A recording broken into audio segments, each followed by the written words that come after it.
Join us for an enlightening experience where you will gain a deeper understanding of the purpose and essence of opening your eyes.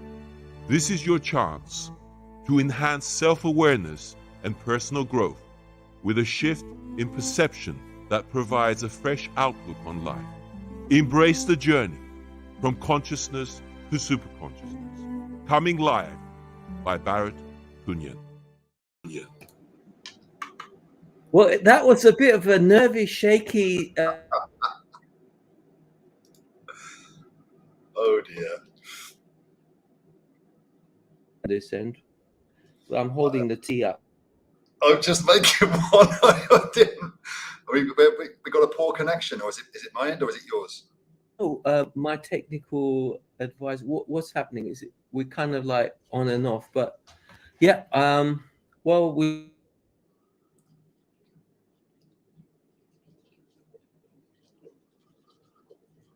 Off. It's believe me, it's not me playing games. It's just the frequencies in which we're under this operation at the moment. Yeah, it's probably, bro. We had amazing.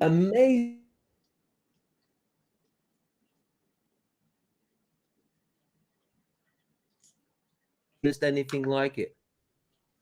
It was like when this lightning was pounding over our village, the house was shaking. It was just amazing experience. So I don't know whether, because we're relying on a relatively small dish, because we're out in the sticks here. So it might have slightly altered. Just heard a bit of what you said about it's breaking up, and let's fingers crossed it balances.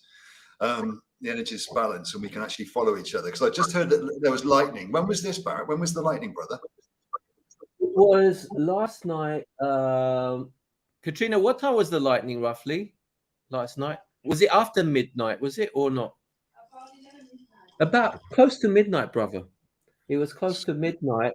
And I'm telling you, it was like the whole room lit up with this light that I've never, ever witnessed in my life. It was, and I wasn't frightened. Normally I am. I'm normally under the table when that happens. I'm like, go on, bring it on. You know, but you're under the table. Bring it on, bring it on. You know, but where is he? Oh no, it's stopping. It's stopping. I'm off again. He's off again. It's not. It doesn't look great at the moment. I have one of those connections though.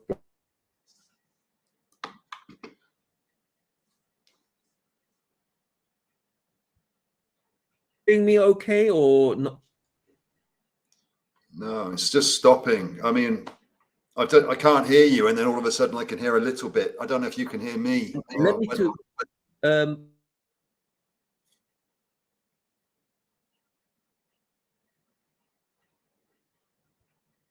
just try a few things. 1 minute, because I've got a lot of tabs open as well. The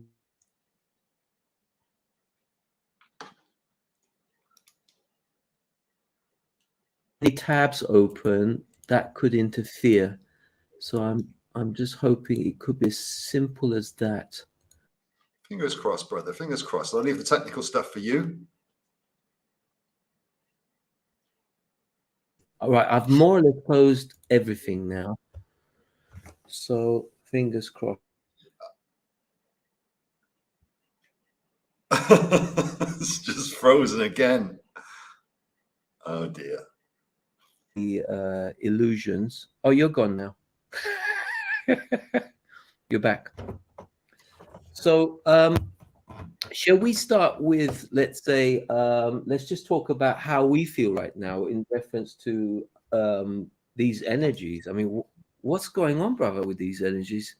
There seems to be something happening behind the scenes, or maybe not the scenes. Oh no, there's a lot happening behind the scenes, and there's a lot happening right in front of us. Let's just jump straight in. Let's dive in. So we did an activation, and it wasn't. It was an activation that was scheduled. So this is sequential activation this weekend, which culminated on Monday, I believe. Yeah. And it transpires that there's, how do I put this? Let's say that there's a negative frequency out there that we all know about. Well, many do, but there's sort of an energetic buildup on the plane as well that we were given was spinning at a rate of 7 to 18, which is causing a 72% negative for everybody's experience. Right. There's basically a lot of negativity coming out of everything because of the spin rate of the energetic, let's call it the electric, if you will, being negatively polarized, negatively charged. Yeah. Can you hear me okay? No, it's freezing up, isn't it? I've never had it this bad. So no, it's kind of freezing up. I don't know how much you're going to catch. I stop when I see you stop, but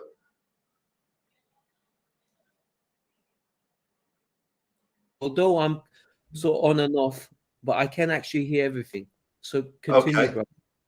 Okay, so what's basically happened is with a lot of divine masculine, a lot of feminine are involved in this one, and it's been a culmination of a lot of things. And I don't know if it's a culmination, but it's certainly a large jump. I think I spoke last time. Did I speak last time about the beast machine? I can't remember whether we spoke. No, I don't remember the beast machine. Okay, so now we can go back into that afterwards. But I don't know if it's best to bring that up now. So there was a large, let's say, let's bring it back down to the beast machine first. So about 3 or 4 months ago, maybe even a bit less, there was a large construct, and I'm not going to go into too much detail about this, just talk about it loosely. A large construct underground that contained a lot of water that was spinning negatively, let's say, causing a distorted field within Gaia's field, which was creating a negative spin all over.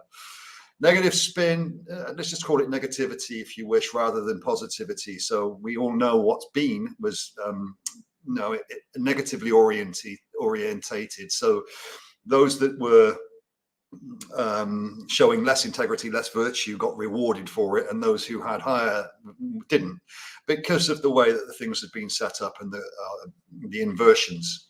So this, let's call it a beast machine colloquially, was disempowered, repowered, and is now enabling the natural spin of the planet to reaffirm itself. So the natural positive spin of Gaia is being returned incrementally as the consciousness of everybody else and everything else is balanced with this. This also includes the other planets within this galactic area, for want of a better word, because they all again have a realignment of their electromagnetic fields into a positive state. Basically, what I'm talking to here is the quality, not the quantity. So we're not looking at something we can physically see necessarily, but we can more tangibly feel. So this beast machine was disempowered, let's say, returned to working for the higher, let's say, and is now impacting the field positively. Now, subsequent to that, we've got this secondary activation, which has just gone on, whereby quite a lot of masculine and feminine were involved in releasing a lot of positive, I'm going to use colloquial terms, positive energy, electrical energy, if you wish, from the sun. The point of origin is the sun. And Gaia agreed to polarize her field too, so that it would actually accept the electric coming in. This electric was intended to be a 12-12 spin, which is the positive energetic to offset the negative. And one of its instruction sets is to remove, disable, and disabilitate, deactivate all encryption gates and control sources of information, whilst removing the negativity from the infrastructures that information is being utilized through. So anybody that's watching the standard sort of channels everywhere, it doesn't matter where you're looking at, there's a lot of negativity that comes at you through the EM field. Regardless as to what it is you're watching, it still contains that qualitative negativity, or did. That's being amended now, so that this negative viewpoint perspective that people were receiving from the information they were getting is now going to be negated, so that they will see it through the eyes of their heart, if you will, or it won't be so much from that negative viewpoint of all of this is bad, this is bad, this is bad, and allow for a little bit more of that unity to occur, because that's something we are sorely missing right at this moment, brother.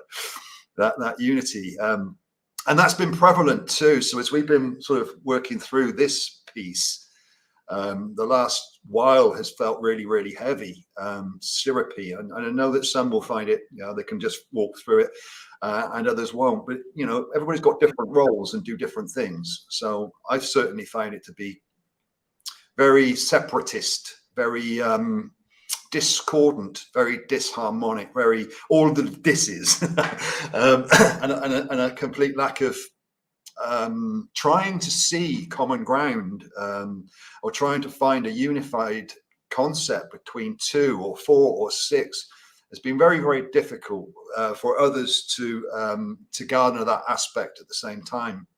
So this has been ongoing, and it's just untenable, my friend. It just can't remain like this. And that's what we're witnessing anyway. This breakdown of the negativity. It's not going to be apparent to people, although they will be able to feel it.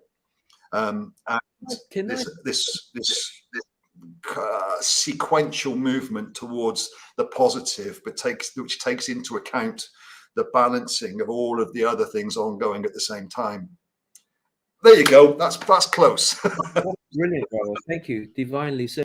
And reference to when you say negativity, I mean, if we were to put a time scale as to how long this.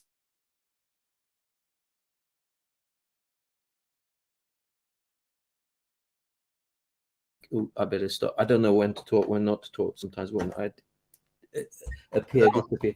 But it's like when we say negativity, we were under this umbrella for. Could you put a time scale? I mean, humanity was under the spell. Can we use the spell word? I mean, can we say this influence thousands of millions of years, thousands of years? I mean, who knows exactly? I'm just going to say eons. Yeah, okay. That'll do, because but otherwise we get massive. This is a massive awakening, isn't it? Really? Yes, well, it's part and parcel of it. So incrementally, this is one of those events that has to happen. And free flow of information and the ability to transfer information without it being censored and cut, and without a negative aspect to it being seen. See, it doesn't matter whether you say something beautiful. Another will receive it negatively because of the frequency that it's being transferred on. So, again, for once, before we continue slightly, what we've got to kind of get our heads around is that, for instance, we don't emit things, we don't emit sound. What happens is there's a pressure build up, and it gets carried. Now what it's being carried through has an impact upon the receiver. So the induction of the energy through the molecular, should you wish to call it that, will then receive its own spin from that molecular. And then that can be picked up by the receiver as a negative. Of course, that was never the intention from the giver, if you wish to call it that way around. And this is all being leveled so that the actual intention is recognized by the other and not the other way. Would you say, in your humble opinion, which is not, it's more than opinion, as my take on it, that if people are a little bit more stuck to the illusion still, and let me define what I mean by illusion. If you're attached to the artificial stuff in life, where most people for a long time sensed that their sense of stability was coming from, in terms of whether it was monetary, whatever you want to use to define it, that's being dissolved. So I mean, basically, we're going through a process of release. Every level of consciousness is going through a process of release, and there's many different levels. And there's no one right or wrong, there's just acceptance that there's lots of different levels and people are playing different roles. Their characters are designed by themselves. So, but the information that's being given, the experience, the environment in which that experience has been undertaken has been malevolently and nefariously created in a negative aspect. And that's not something that can continue. Now you're going. Yeah. No, I finished. I don't know. Again, this is bitty, brother, but it is what it is. Yeah. So no, yes, everybody has been in their own way at their level, at wherever they are, to shed. They have to. There's a lot of shedding happening. I think this is kicking in more, isn't it now?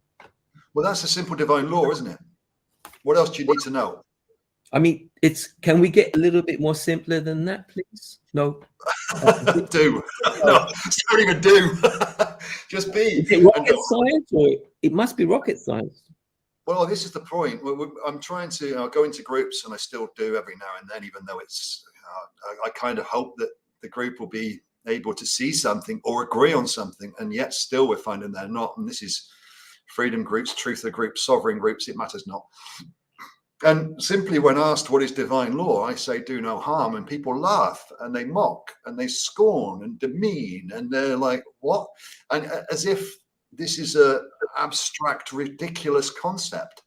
And this is the ideas of this pride and this ego that is still being held by all of these that feel aggrieved and that they're owed something. So they're angry and they want their pound of flesh. If you give them something simple like do no harm, that's no good to them. Where do they get their money back? Where do they get their what's been stolen from them back from that? It's this concept that everybody's owed something from what was. No, all that you're owed is the lessons that you garnered from it. And that was beautiful. Stop and start again. And of course, everybody can easily sit with do no harm. It doesn't need much conjecture. What else do we need to write? But apparently that's not enough.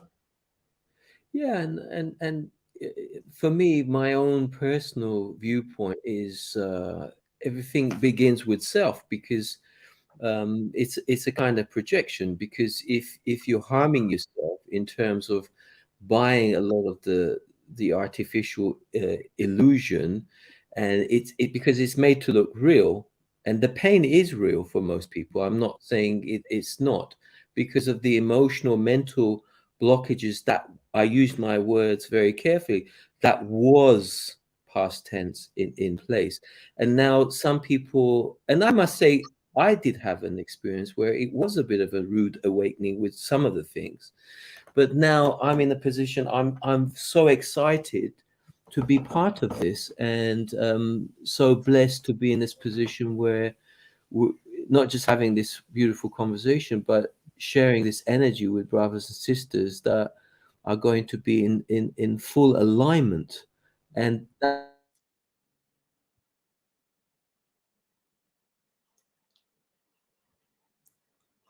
so, phase 1, phase 2 would be interesting to see the kind of things. And I'm visualizing a lot of positive things.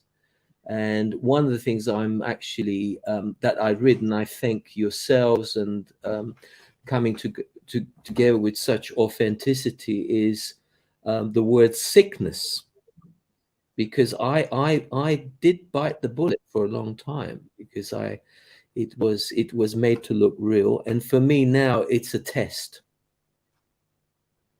And because it is powerful, it's a powerful test.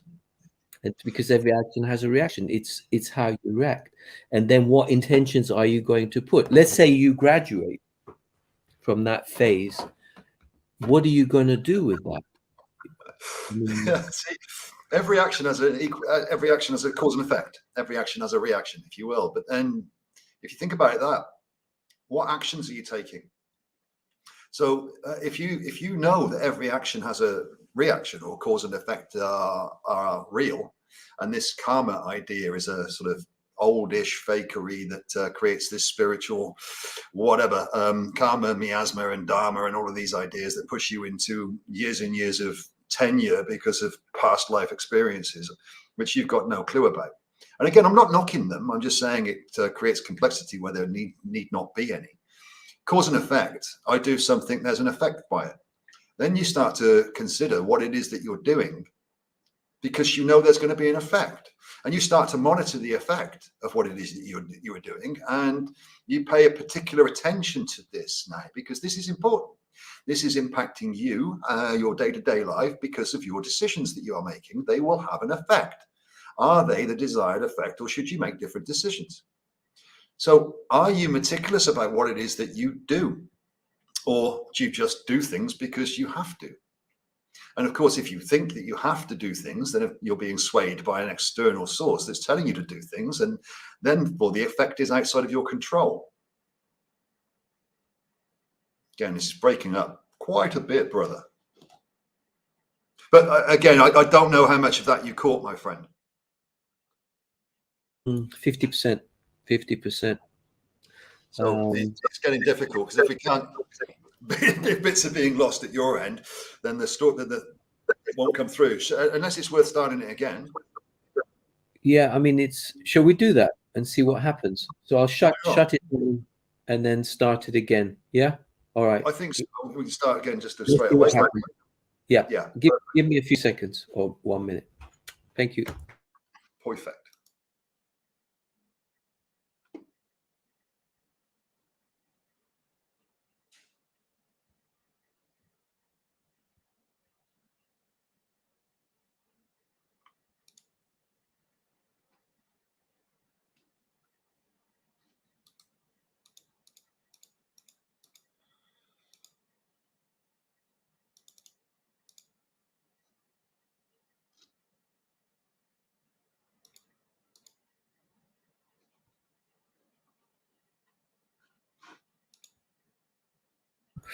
Right. It's okay, brother. People in the chat are saying it's okay. It's okay. And John just said it's okay as well, because he's been watching it from his room. He said, if anything, he said, move your laptop. So let's just go with the flow. Although it gives that illusion or situation that it's coming and going, but people are relatively happy-ish. Yeah, I was just trying to comment on that, but I can't. I hear you, Dean. Thank you, brother. So I don't know where we were, but start again. So whatever has been said, my lovely brother. Bring up the next topic. Yes. You're muted. Yeah. No, I mean, it's yeah. I mean, it's like, where do we start with the next question? I mean,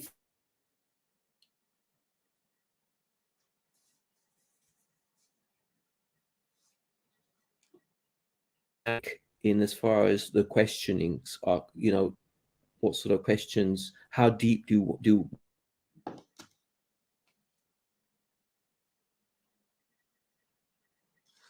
So I can't hear you at all. You can't hear me. Oh dear. It's just frozen. Dear. It's just frozen. Was I frozen? Okay, let me be quick. So if I don't see myself, because of the situation, is why are we opening our eyes? That is a question.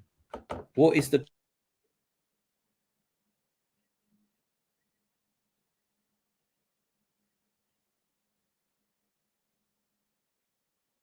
our sole purpose of our divine place on planet Earth? What are we doing here? Many things. I missed a lot of that question. All I heard was, why do we open our eyes? What's our sole purpose? What are we doing here? Exactly. Now, philosophy, I mean, we can go into philosophy about a lot of this. You also got to bear in mind there seems to be a lot of different consciousnesses and different souls that are here, and apparently quite a few that aren't souls too. But we won't speak about them so much. So it seems to be, for me anyway, again, I'm going to talk about this philosophically from a viewpoint perspective, that many are experiencing the physical through whatever choices they made to be here for this period. I'm not going to talk about necessarily previous incarnations in different places, etc. But this is a physical aspect of creation. Now, what is creation? We can go into that if you would and see why the souls may wish to be in a physical form inside this aspect of creation. But again, for this, we can go into so much philosophy about it without getting to an answer. And there is no answer, because everything that we can conceive, by definition, will not have the answer in it. It will just have a part of it in it. So this is up to the individual to discover for themselves as to why do they open their eyes? What is it that they actually are? And what is it that their purpose is at this time in this physical vessel, in this environment, in Gaia, in this dimensional bandwidth? You can then extrapolate that into what actually are you? What does this move into? What's the bigger picture? What is creation? Is creation just physical, or is it the energy behind the physical? So is creation the energy, or is creation the physical aspect? Is the energy infinite? And if it is infinite, when did creation start? Or was creation always here? And if creation was always here, then there was no start point to creation unless we put one in, and that's a man-made concept. So inside the infinite, when did creation start, or has creation always been? So therefore, you can then see, when you answer these questions, when you philosophize about these things, first and foremost, you've got to develop the framework around which it is you're working. So if you're going to talk to why do we open our eyes? Well, what is it that we are? Do we open our eyes, or does the physical vessel open its eyes? What is it that we actually are? Are we the consciousness behind creation? Are we the energy of creation? Are we the infinite that has no start and finish? Or are we the vessel that opens its eyes?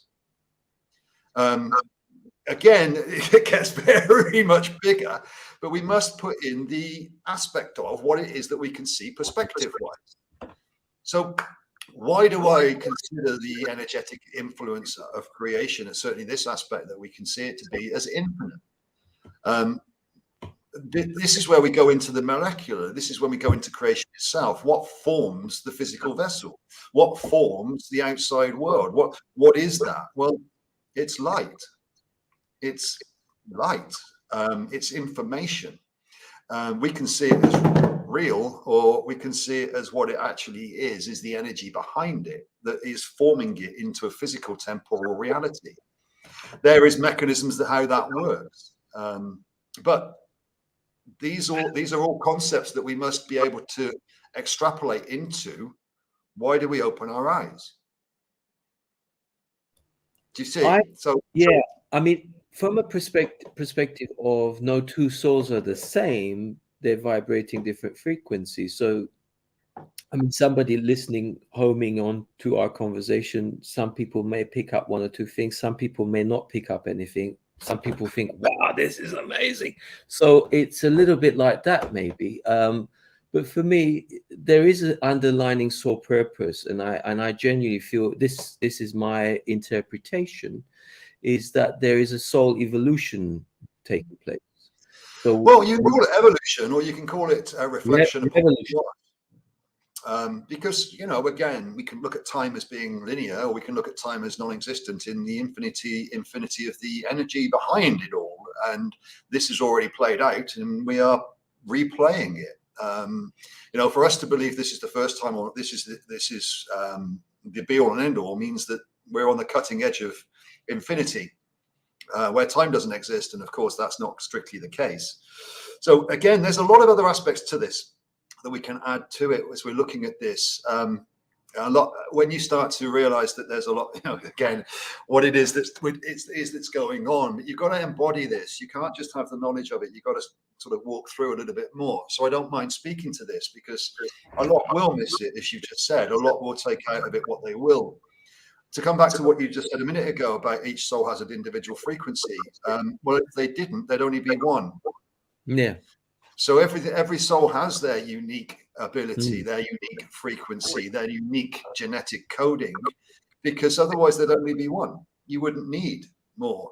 And one of the fascinating things I love to just give people is let's say there's 6 billion other souls on the planet, and they're all you having a different experience. Because they are, ultimately.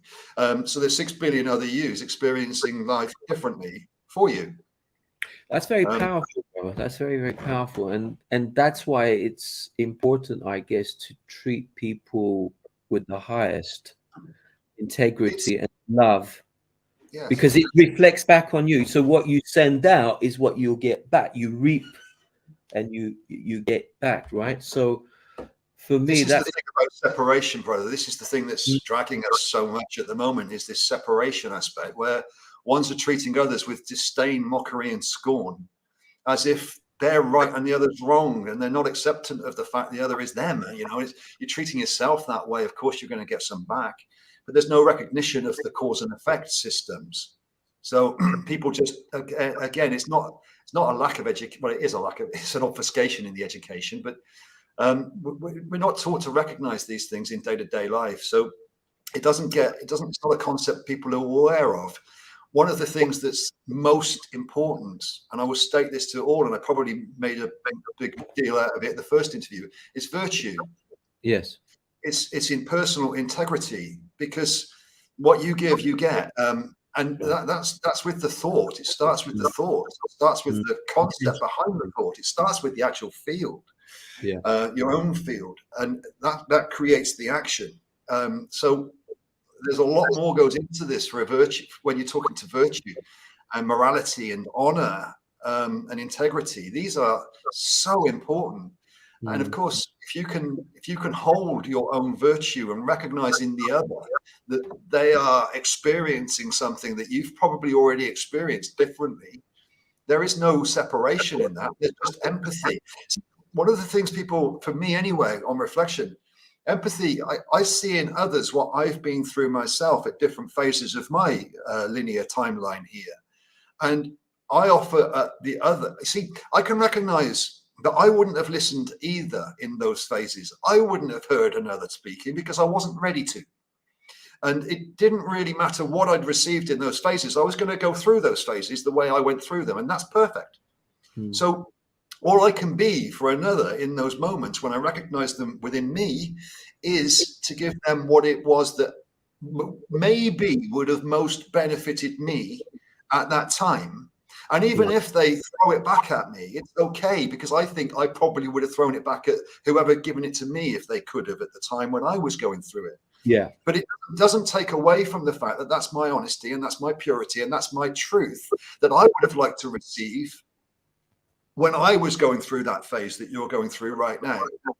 And I can hold that space for you regardless of your reaction, action, whatever you do with it.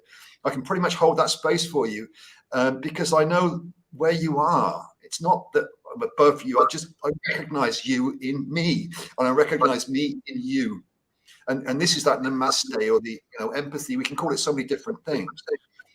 But that's the purity. So it doesn't matter what the other's saying, doing, being, or to a degree anyway, because you know that they are just in a state of angst, but they will get it and they will get past it because you did.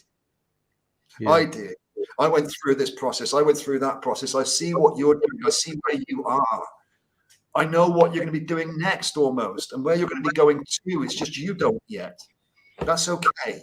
So I'll give you something that would have helped me, because that's all I can do. I can only speak my truth, and I can only speak it from a level that I would have possibly received had I been open at the time of what this individual in front of me is going through. Again, I don't want to rant. I don't want to ramble too much. But it's okay to be uncomfortable, right? I mean, it's sometimes because some hot topic conversation, I don't mean necessarily a lot of what we're covering, but there are some aspects of our conversation that may not go down well. I don't know which parts, but the most important is, what is our intention behind it all? What are we doing exactly? One of the interesting things you just said about that is it's okay to be uncomfortable. Are you uncomfortable, Barrett? Are you uncomfortable? I'm very comfortable. So am I, brother. So it's okay to be uncomfortable if you wish to be, but we're not. Because there's nothing here trying to harm anybody. There's nothing here attacking anybody. That's one of my strengths, that I do enjoy being uncomfortable, you see, because what I find, the triggers that people come into my, and I've had a few triggers, haven't we all? And the thing is that I'm a different level. When somebody triggers me, they hold something about me, and some people sometimes can misunderstand, that I accept that, or there may be something that I need to improve my game or raise my frequency. So, I don't know how that would. Yeah. again, I'm sorry. I don't mean to jump over you. It's a little bit again. I'm going to Sorry. openly state that again. I'll say this very, very simply. Nobody can anger you. You can only anger yourself.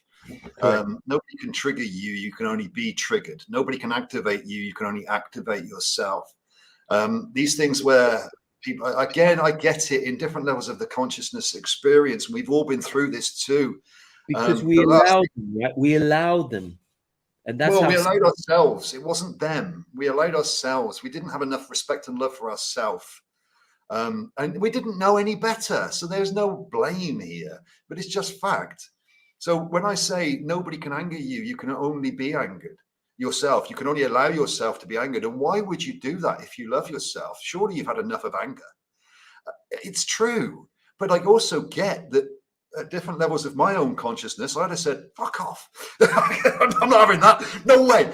I get that too. So there's many levels of this where it can seem as though ones are telling or demeaning the other's experience, but it's simply not the case. Once you recognize it, the only one that can allow you to be angry is yourself. And I didn't choose, I was divinely guided to release all of that in 2019, where I haven't been angry since. I've been a little bit, every now and then activated, as we call it, in the first couple of years, maybe.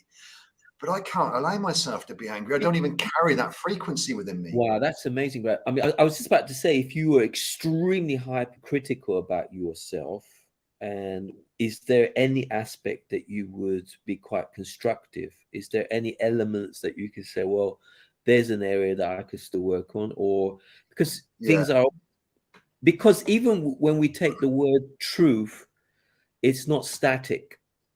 It's expanding. Everything is growing. So we are all growing. So, and we're using an opposing polarity to raise our game, I guess. Am I on the right?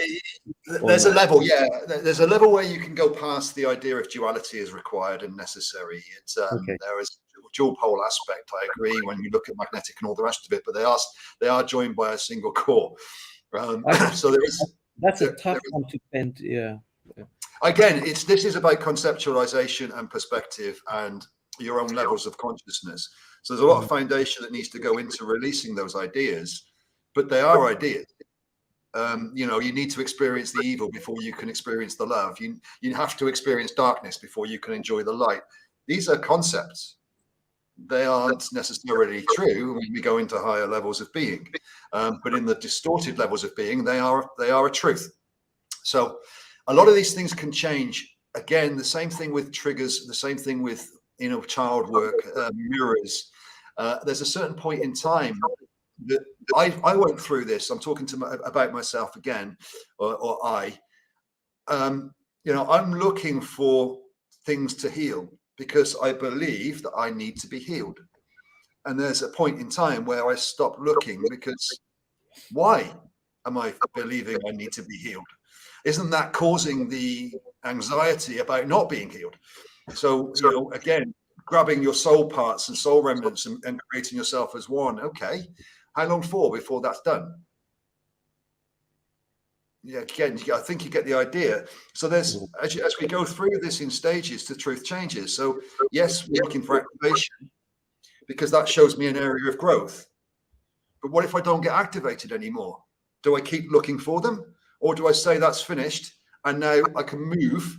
And if it happens again, rather than me looking for it, because it's not going to happen anymore. And then if it does, I can work on that, but I'm not expecting it or anticipating it anymore. I'm not looking for it. I've gone past that point. What does that look like? And it's a freedom. It's a freedom. So a lot of these things do change, my friend, as you start to release them yourself.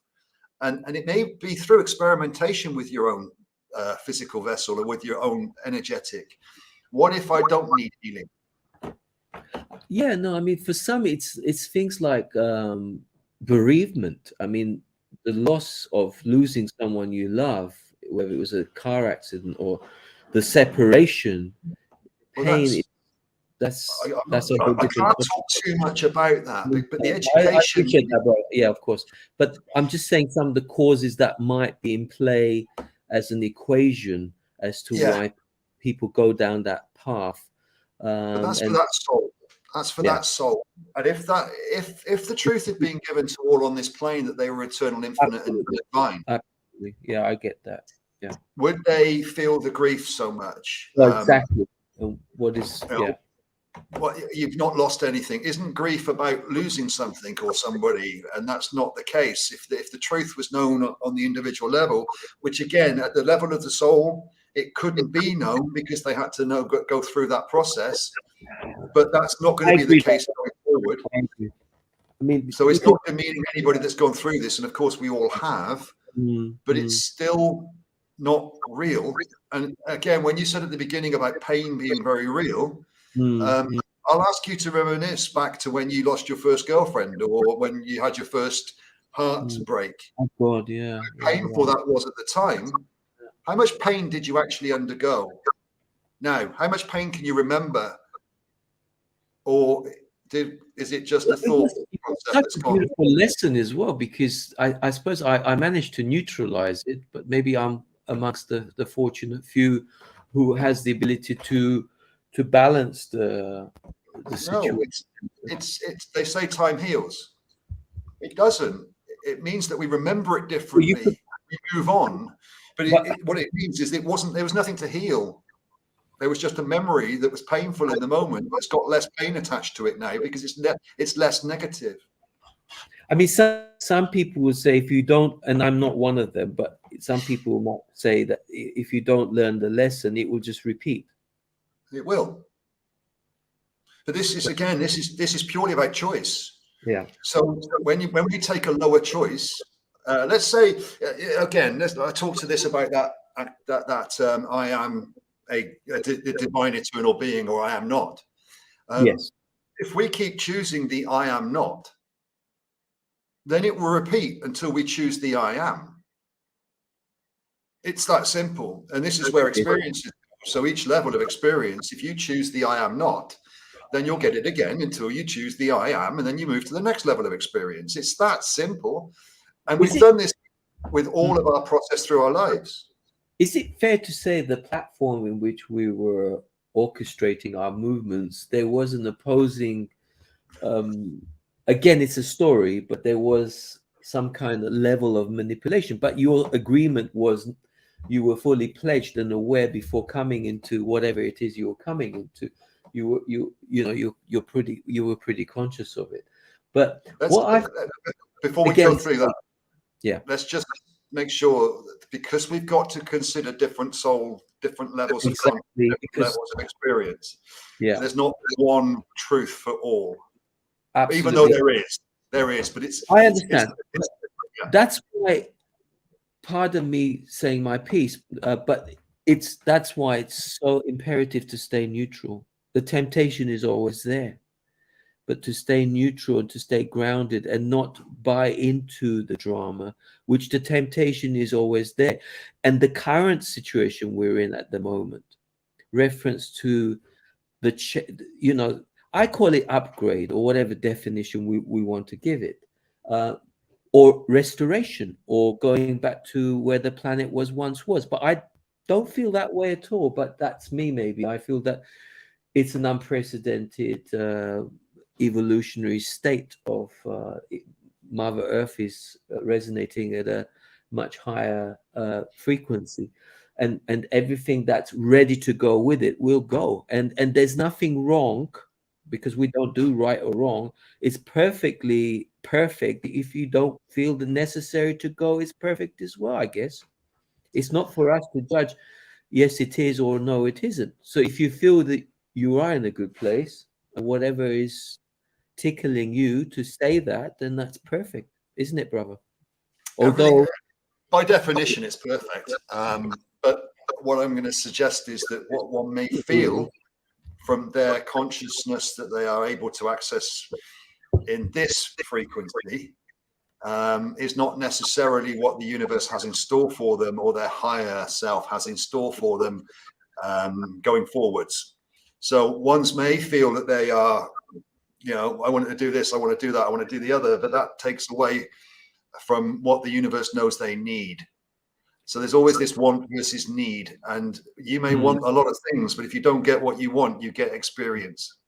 Do you think it's important to have a set of tools to operate from? Like, let me define what I mean by tools. I mean, like for it's a statement that you make with yourself first, and you take your impression out into the field, and like reference to the most powerful, do no harm.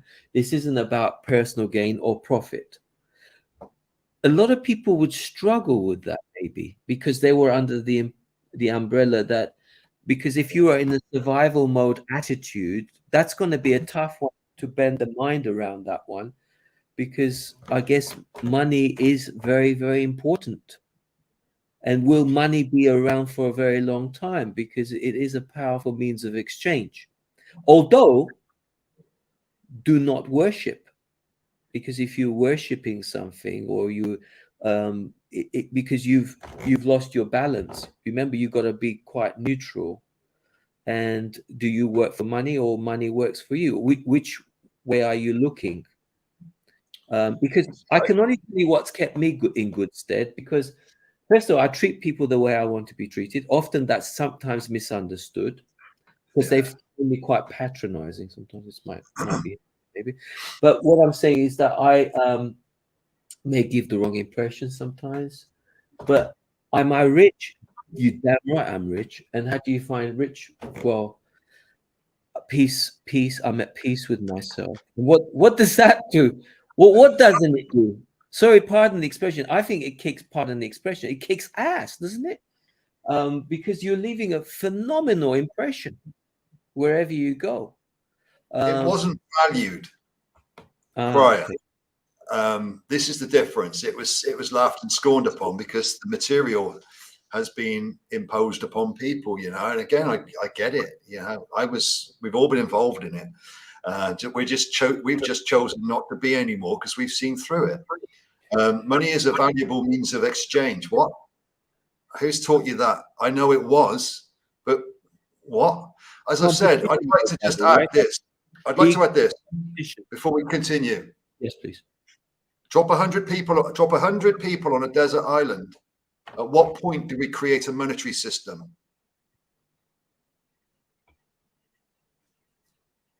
What? When do we create a monetary system that has them? And what good is a monetary system to humanity?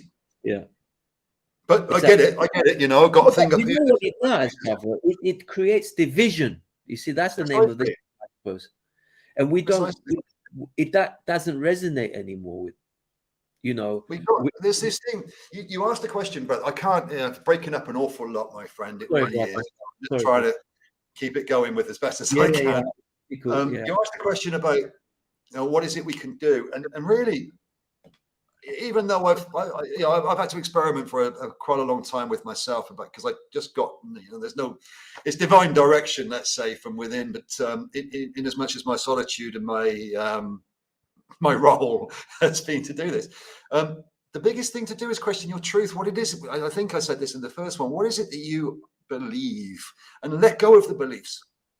You must come down to a knowing that you are, and were you born to be subservient? Were you born to be a slave? Is Peter over there a slave? Is he over there better than you? And all of these things. And when you boil it down to when you were born, that equality must be recognized. When you were born, were you not by definition equal with every other child born at that time? And if that's the case, then the only thing that changed, the only thing that wasn't equal about everything that was born, every soul that was born, was money. So everything else was equal except your ability to have money, which apparently is the fundamental thing that we need to exist. Bullshit. So everything that was born equal. We can pretty much agree that very, very quickly. It doesn't take too much to agree. Two babies born, you know, take away their family names. What are they? Equal. The only thing that we have to question is whether or not they're infinite or finite. And if we agree that they're infinite, then they're equal and infinite. What's the only thing that changes that? Money. How? If we can agree these two simple premises, everybody is equal and everybody is infinite. What else do we need to worry about apart from, I mean, do no harm fits in there, brother. You know, it's already in there. Everybody's equal and infinite. Well, do no harm. Sorry, my friend. I don't. Again, I think you're back a little bit, so maybe I can hear you if you talk. No, I heard that, brother. I heard 95% of that. That's powerful. It's simple though, but it takes a lot of time. Really, it took me a while to be able to embody that from a concept into a realization, into an embodiment, into acting it, into being it, into seeing it. I know that you're a divine brother of mine. I know that you are equal. We are all equal. I know that you are infinite, eternal, brother. You know, and every brother and sister, I know this when I see them. It doesn't matter what I see in front of me. I know behind that is an infinite, eternal being. And there is just an experience happening in front of me that is, you know, it could be beautiful. It could be, it doesn't matter. We don't need to label it. We can just recognize the beauty in what that one is undergoing or experiencing. I mean, things are changing so quickly, brother. I mean, I have to confess about something, because sometimes there was a time I would take things a little bit personal sometimes. And that's because, you know, there was some kind of program running, and the temptation is always there, especially when I see people operating from scarcity. And see, you asked me a minute ago about what would I criticize in myself. Yeah. And one of the hardest things for me to release was the feeling I could help another. Yes. And because I got for the last 12, 15 years, I've been a teacher in a different kind of, for all sorts of different ages, not necessarily a teacher at school, but more vocational. It's always about getting information into people. And of course, I've been a conspiracy theorist or factualist for years. So it's trying to find a different perspective to get something across to somebody as if it's my job to do so. And that was the thing that, especially coming through this period, I found the hardest. You know, I know paths that are quicker for each experience, because they are, but they're not. It's not my job to tell that soul what to do, so I can only guide them. But then when that's rejected, you know, I can do it. I did over and over and over. I banged my head against the wall so many times trying to get people to flow easier, to release, to get out of that lack, scarcity mentality. And I had to realize that it wasn't my job to do that. And that was one of the hardest things. In fact, I've got tears now, because you're witnessing somebody that you know, because in yourself, what you were experiencing, and you would have loved to somebody to take you out of it. And that's what you're trying to give to them, but you can't. And therefore you can only offer them space and compassion, but even compassion and sympathy, no, not sympathy, compassion and empathy it's all that you can give them is the truth to the level of knowledge that you've got, or to the level of wisdom that you've got. And therefore sometimes the truth may seem to be harsh to them in the moment, but you know later they'll receive it as it was meant. And you have to release that as well, because you have to be your own truth. So once you realize what it is that you need to be virtuous, you know, these ideas, then you must speak your truth with no fear of what the other may or may not do. And considering, you know, letting go of that was probably I was hypercritical about myself all the time. Why can't I get through to this? Why can't they see that? Why can't I do it this way? I've tried all of this. What else can I try? And that took a while, brother. And I still find myself doing that a little bit. Yeah. I mean, some people felt kindness is weakness for a long time. I mean, things are changing, but define kindness. Yeah, why is that considered weak? I mean, if you know, what does it mean? When you put yourself out for another, to feel the pain of another sentient being from an empathetic point of view, to see how. See that as, brother, again, I mean, I ask when you ask being kind, I've been told many times that I am cruel, unkind, No, definitely not. You have to be cruel to be kind, so because you're opposing the other side of things. So if you're going to bring truth to the surface, you have to see things are relatively polarized. You see, so you got to shatter the illusion, because sorry to say, some people may be led to believe into a lie, possibly. So how do you identify truth? Yeah. What is kindness? Hmm. Is it in the eye of the beholder? Is it for you to say what's kind, or is it for the other? Yeah, because people are very quick to, or they can be a bit cocky and define, look at him. And like, well, look, what do you mean, look at him? Well, how much time are you spending with that person? How much quality time are you spending? How do we know? You have to put yourself out a little bit. You got to come out of your comfort zone a little bit, go into the uncharted and see what is seeing. How do we know what we're seeing is what it is? You know, so you got to feel your way, and you got to understand the person and the mechanics of how manipulation takes place. Because I've been manipulated. I've been manipulated so many times, it's unreal. We all have, and Not that's how we named learn. by manipulation, but I affect the manipulation. But that's how we've learned to balance it now and recognize it so well. Well, I thank those people, you know, who've manipulated. Thank you. Yes, because you taught me. Yeah. So what is quality time? You know, again, when we boil this down, because in the moment, we see things through our own perspective. So for instance, I'm going to go back into an old sort of concept. It's not, you know, just talking about something from the past as a throwaway comment. I could talk about relationships that I had that were terrible. Now, do I talk about them as quality time? Whilst I was having those relationships, were they quality time? No. Or can I look at them now as quality time? Yeah. Well, they weren't, because if you look at them from now, what you did was you learned all the way through them, and therefore they had quality. They gave you something that you wouldn't have got had you not gone through them. So therefore they were quality time. But if we remember them from that time, they were terrible. So we've got to bear in mind that truth changes, but so does our perception of things. Yeah. So what is kindness? What is quality time? Is only in the perception of the individual at that moment. This wasn't quality time. Or you wait and see. Maybe in 6 months you'll think it was. So which one's right?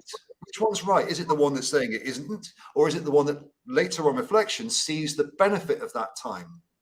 So again, this is where we get this idea of what's right now is the end game. But we can all recognize from our experiences that when you look back on times that were terrible, they're not so bad now, especially if there's a lot of time that's happened since then. So quality time is another bullshit terminology. That depends on what it is that you will reflect on it like afterwards. You should not be describing it in the moment as if you know. But that's a test. It could be a test. Yeah. Well, this is the other thing. So you're being unkind. Why? You're telling me things I don't want to hear. But are they the truth? Well, yeah, but it's too much for me. But well, I find the manipulators, from my perspective, the manipulators speak things that you want to hear initially, because that's bait. They use that to pull you into a possible scenario or situation. You could also use that as if they didn't manipulate you and you weren't able to bite, then you wouldn't have gone there. So thank them for it. Oh, definitely. 100%. In the old way. In the old way. Yeah. So where do we go from here, Lee? I mean, in as far as like these exciting times, I think you see, for me, struggle without life is meaningless. You see, the struggle has to have meaningfulness, you know, and for me, the struggle is building yourself to a level of awareness, but then you become some kind of creator. You already are. Yeah, but somewhat access more. Thank you for saying that, brother. I agree, but some people are still a little bit stuck. Well, brother, we still got to talk our truth, and the truth is that you just access more of your creative abilities when you balance, harmonize your frequency. Any soul is already a creator. By definition, they are. It's just what access they've got to that frequency in this experience. manifestation of, all of these things are going to change as we move forward, because we're getting closer to or a purer frequency. Therefore, you're manifesting more from a service to everything than you are from a service to self. It's harmonic. What you're doing is for the benefit of all, because you don't need. Everything that you need is being given to you. So everything that you create is for the benefit of others. It's not for yourself, and it's not this service to self idea. So this is what people are going through right now, is the release of this selfishness. Now, I want to just put it in there that selfishness is a required necessity, and there's nothing wrong with being selfish, as long as that selfishness is to purify your own temple, if you will, to look after yourself, to raise your frequency, to service to self, to release that into service to others. There's also the old selfishness, which isn't the same. It's my understanding was there's a difference between selfishness and self-centered. Well, however you define it, brother, there's the selfish. It's like you're bringing everything into order. Yes, and that's a necessity. Yeah. So definitely. everybody must be selfish to align their own frequencies. They must place their own boundaries within themselves. This isn't something you place externally. You know what you are, and therefore you tolerate or accept what you will. But this is a service to self, which opens you up to service to others. Selflessness, self-centered. Yeah, well, we all know what happens with those. But we all learn through those experiences. So thank you for anybody that played that role in my time here. That is so powerful, isn't it, brother? Gratitude is the foundation that supports. It's recognizing. That is so empowering, isn't it, brother? To be thankful and otherwise what? Otherwise, what you got left if you're not thankful? Disgruntled, upset, angry, bewildered, confused. Yeah, all of these things are happening with many out there, because it needs to be harmonized. It has to be balanced, and each individual's job is to balance themselves. Each soul's duty is to look after their own emotional state, and that may be harsh for a lot to hear, but it's still the truth. Well, the thing is, like, when I haven't been watching television for a long time right now, but if you put let's be very transparent about all this, because like if your viewpoint is into this, you look into the box, does anything real positive things come out of that? I don't know. I mean, okay, you can watch documentaries and things that can be quite enlightening, but most of the garbage journalism that comes out of it's been quite manipulative. But again, we don't learn from. Are we learning or remembering, or we're bringing ourselves to the level of being conscious observers? And to stay conscious observers, because the temptation is always there to buy into the drama. It's there. Like I said, when I see people who are in that field of scarcity, the temptation is always there to help. But I think the greatest help you can give someone is your time, your precious time, to be to feel their anguish and to say, I'm here, I can see you, so that the healing process there, because you can't buy your way out, I guess. Can you buy your way out of trouble? No, because trouble isn't. See, again, it depends on what you say. Yeah. There's no spiritual bypass. There's no bypassing anything. There's no easy way out. No, I mean, again, I'm going to come back to the I am not.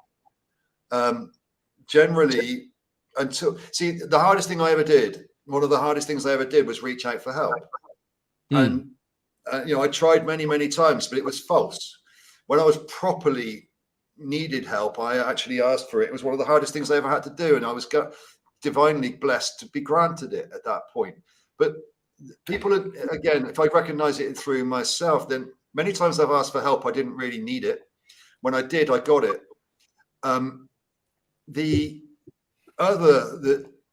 Again, this is that I am not. When you ask for help, you must mean it. Otherwise, it's the fake side of it, and then you don't get it. You don't take it on board. You don't do anything with it. There's always this, there's a self-appointment to this, there's a self-accountability, and there's a self-responsibility. And these are abilities. They're not abilities. They're not external to you. They're abilities, and they need to be practiced. They take time. This isn't something you just snap your fingers and get. There is internal work. There is a stance that you must take within your own physicality to say that's enough. I will become something different. I will make different choices because I love who I am. And this aspect of that is what is so missing from this consumeristic, materialistic, corporatized experience, which is all being blown apart because it's no good. And that's a good way of putting it. It's no good to anybody. So what is, and then we're going to say good or bad. I'm not interested in calling it right or wrong. We can all observe what has been, and we can all say that we could do better. Now, that's simply opening your eyes in the morning. You can observe what you were yesterday and say, I can do better, or I can be better. What does better mean? It doesn't mean more money in your bank account. It means more virtue and more heartfelt stuff. It means that you are more of you, less of what that wants you to be. And again, this is that idea of really spending time and going into this. But beautifully, one thing that has happened is the vanguard that are here, the divine ones that are here, have blown through a lot of this distortion in the consciousness, so that those that are seeking this now haven't got the avenues all over the place to go down. There's so many distractions and rabbit holes. It's already been done, and it makes it a lot quicker. So when ones make the choices now, the outcomes are so much quicker. The process is so much easier, or that's what it will be. I'm not going to say it's going to be easy, because it's not. It wasn't. It could be, but again, we'll see. As I'm watching ones go through it at the moment, there's still a lot of kicking and screaming happening as ones release their old ideas into what they will be. But there's the other side of it is so much better and so much bigger. There's just this fear levels in between that hold ones back. And this is what's being broken, these fear levels, so that ones can rise without so much friction in between. I suppose I mean, I can tell you what's happened to me since coming in contact with yourselves, Lee and Rick, and with reference to GPMS, brother, is a lot of, if not all, my ego. I mean, ego is important because we use that to grow. But the thing is, now my soul kicked in and has done a lot of the healing. So remember when I first met you as well, I was saying, oh, I've got this pain here, a little bit pain here. And these were acting as certain blockages because I was defensive a little bit. I don't mean towards you, but reference to what this GPMS was all about. Because I was still thinking, and my whole take on it is completely changed, because I'm treating it like it is mine, but I'm a guardian. It's yours. It is mine, and I'm proudly saying it's mine, but at the same time, I'm sort of saying what is the highest form is not to say you own it. Because to guard, exactly, because we don't need copyright. It's like the ethos is it belongs to everybody. The minute we start saying this is mine, that is yours, that's when the problem starts, I guess. Is that? And that's what, again, absolutely, my friend. This need to own. Again, I'm not. This new world order terminology is broached into every aspect. Is this you'll own nothing and be happy? Well, yeah. But from a completely different side of things, because you'll be a guardian of everything. Here's a question, and who initiated this idea?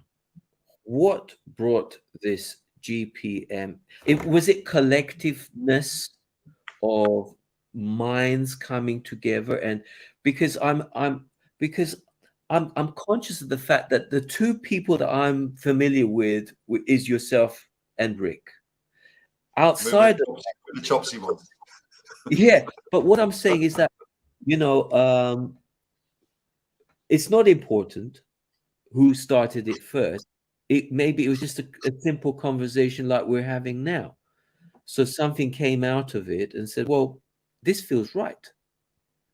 I'll give you. Okay, let's talk about GPMS. Let's go into that a little bit.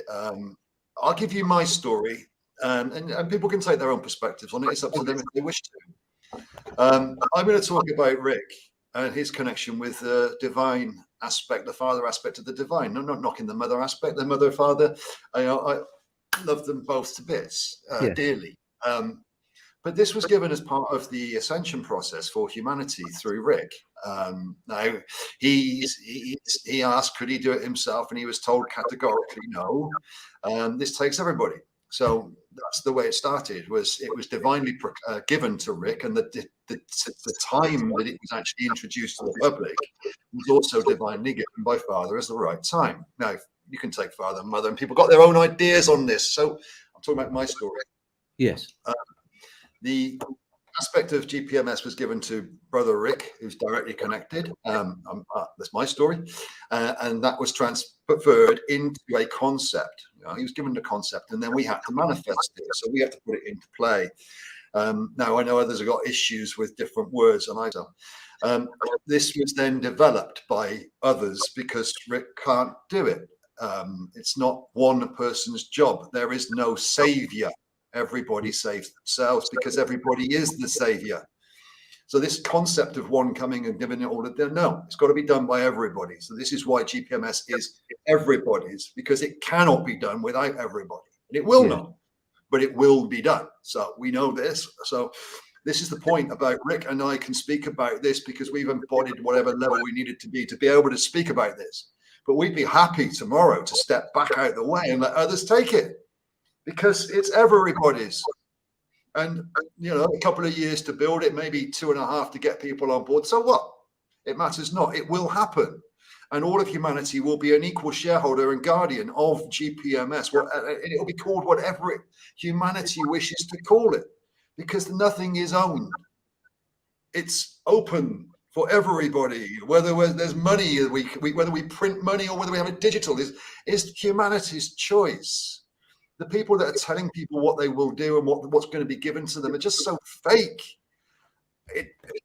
Ultimately, the souls on this planet will choose their experience, already have. And we are just walking through the manifestation stages of this right now. So who gave it the prime creator, for want of a better word, to ascend humanity out of the savagery and barbaric systems that were imposed upon them by a darker aspect, which I doth my cap still to, developed, let's say, malevolent, nefarious obfuscations and basic lies and deceit at every single level of the human experience.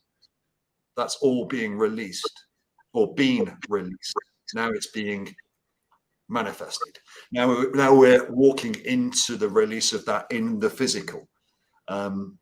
And there's nothing stops this, nothing at all. You know why? There's nothing else, because what else can you compare it to? I'm not even talking about GPMS. I said the only time I would leave GPMS is if there was a better option. If a better option came out, that's the only time I would leave GPMS. And that can never happen, because if there was a better option, we would take it into GPMS. Exactly, yeah. I'm still flabbergasted, brother, that at this point in time, there's the two. Again, I know that it is what it is. Yeah. But there's so few that are vocal. There's many, but at a level, there's so few relatively that are vocal or that have aligned themselves and are equal. Relatively, again, I get it. There's a divine plan ongoing, and it's tedious.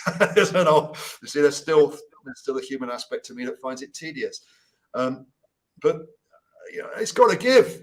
Things have got to give, and it seems to be that we're very, very close again. So let's fingers crossed.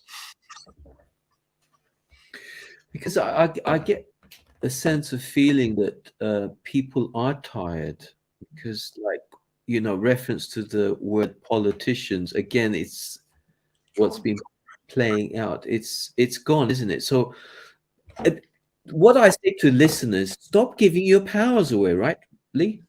Why do we need to give our powers Yeah. to, I mean, what's going on there? Why do we need to give our powers to is it because some people don't like the responsibility? Is it fair to is that a fair argument?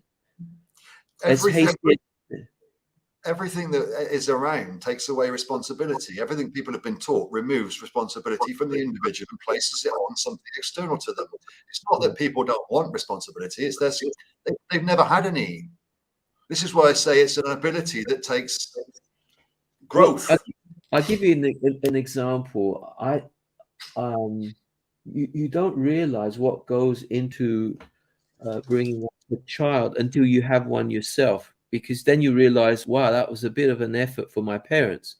Because for me, the biggest struggle was like when they become sick and they start coughing and vomiting, and you're afraid, and you realize how much it goes into it. And then obviously the schooling aspect as well, because you feel that, I mean, I'm meeting kids all the time at the moment that they're bored shitless. I had to pause there as well. I mean, as young as 12-year-olds, they're saying, I hate going to school. Yeah. Because the teachers are giving us stuff that just don't excite us.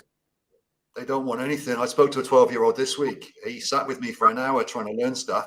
He was brought around by his mum, and I couldn't get him to speak to me. I was trying to talk about computer games, all sorts of stuff. Yeah, anything. No, just absolutely dead to the world. I don't want to learn any of this. I don't want to be here. I don't want to speak to you. A 15-year-old a couple of weeks ago, she's she's learning trigonometry and all of these graphs and stuff. And she said, what's this? And I'm like, all of that you just don't need. But how do you tell a school child, 12 years old, that it's all bullshit? But it is. It's this phase we're in, where we're moving through this education system. It's just an indoctrination system. Do you have in your heart? Do you have do you have a tendency of? I have a feeling I know the answer to the question, but in terms of like visualizing, do you see, this time next year, the map has changed? There's a whole new trend. The biggest one being do no harm. How's that for starters? How much harm are we doing to our children right now by not taking ownership? You think by sending children to school, I mean, what aided the fact that sending your child to school is going to give them an education system? Because my son is in a situation right now, and I'm not going to be in a position, although he knows my feelings about, he's at an age where he's considering going to university,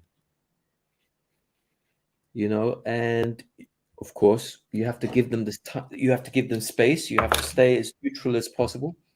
All I'm saying is you have an informed choice. You look at this side, you look at that side, and balance it out and see how it tallies. But also listen and look at your lecturers and understand the history that's been played. Is certain things repeating? You just said you have an informed choice, and I'm going to question that, because you may look at what your teachers are telling you in the school. Yeah. But would you look at what Lee is telling you outside of school? Are you informed, or are you uniformly choosing? Because there is no choice inside the system, and you're not allowed to consider a informed choice from another perspective, which has been branded by said system as incorrect. So you haven't got an informed choice, and none of us ever did. And the mockery and the scorn that the system shows to those that are trying to give you an informed choice shows you exactly that they don't want you informed. In fact, it's the last thing that they want, and it's what they teach you in there is a lack of information. But you're going to come out with a diploma and a certificate to say, look what I've learned. And I'm going to say to you, it's worth nothing. And that next year, you will wonder what the hell you went through. But we can look at it from our own experiences, brother. We're at a point now where this stops. Mm. You know, I couldn't have said this. We couldn't have said this 4 or 5 years ago. We didn't know. There was no way we would have said this. We would have Well, gone through our previous experiences. yeah, I But we mean, can't. even with this thing about, and we don't want to sidetrack too much, but even when you compare the artificial intelligence programs that they have in place, because it takes 18 years to get a child ready for university, where the artificial, you know, what I'm saying is that if there is a technology, I mean, this is the most advanced, the biological computer, but if you were to compare it to, let's say, what is artificial intelligence? It's again, you got to put it down to what's the intention behind it. What was the base intention to create it? Well, anything which is it can be one or the other. It can be harmful or not harmful. I don't think there is anything in between, is there? I mean, some people might want to diddle and think, well, I'll look this way today, and tomorrow I'll look the other way. But really, be sincere and say, well, it's either black or white, or you want to stay neutral. Being neutral means I love binary. Balancing things out. So we need to balance things out. Because you don't need to balance things out if you're binary, because there's a, you know, when we say neutral, this is another thing that I've been like, I should explain a little bit more. I work on neutral, always positive. So I'm always on the white, not the black, but I sit neutrally. Because I don't want to. I can consider both sides from a neutral position, but I always see the positive. But the fact that you know why is because maybe you've experienced black, so you could put it into that context as well. The fact that I'm aware that it's like the stars at night. The fact that I can see it is because it's embedded in darkness. So that's how you can see it glitter, kind of thing, you know. So it's like bringing it into. I think it's some kind of. I don't even want to say new order. My take is that truth is not static, and truth is forever expanding. It's like if you try to, what is perfection? Perfection, personally, myself, has no destination. Because most people they need to define. It's their survive. I get that. What I did for a long time. We need to define what love is, otherwise I can't live with myself. Well, this is one of the good things that people should. Again, I will say yes. You do need to define, and then redefine, and redefine, and redefine, and redefine until you can no longer define. Absolutely. Yeah, because it's evolution.